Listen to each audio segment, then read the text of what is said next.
É assim, como é que eu hei de explicar? É aquela história que a gente falou há pouco do 25 de Abril e das liberdades. Eu sou fruto do 25 de Abril, ou seja, eu passei o 25 de Abril, apanhou-me com 16 anos, pai, 15, 16 anos. Então o que é que acontece? Eu passei da ditadura total, onde não se podia fazer nada, tudo era proibido, para a liberdade total. E não houve... Como é que eu posso, com 15 anos, 16 anos, poder saber qual é a diferença do entre o bem e o mal? E sabe, a gente sabe, lógico, mas é complicado. Hoje em dia eu vejo aquilo, coisas que eu fiz para trás, que fiz muita coisa errada, que hoje em dia estou a sofrer por isso. Sim. Que a gente dá um preço que nós temos que pagar. E que se eu hoje pudesse fazer, não tinha feito. Mas foi fruto daquela época.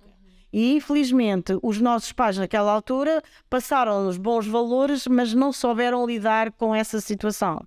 Até para eles, então, não, foi muito complicado porque era aquilo que a gente tinha falado. Totalmente novo, né? Ou seja, nós passamos, a minha mãe era mais geracionalmente falando, de geração, era mais perto da minha avó do que eu era da minha mãe.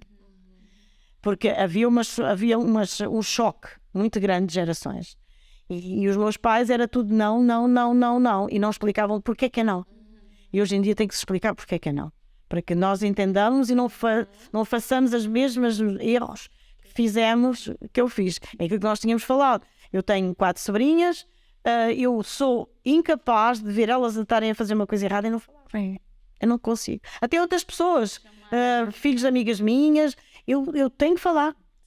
Porque está errado. E eles vão sofrer lá na frente. E principalmente porque você já tem essa experiência. Claro, sem dúvida, né? Sem certeza. Então você sabe que, como você estava dizendo, ainda hoje você colhe alguns frutos amargos, vamos dizer assim, da plantação do passado.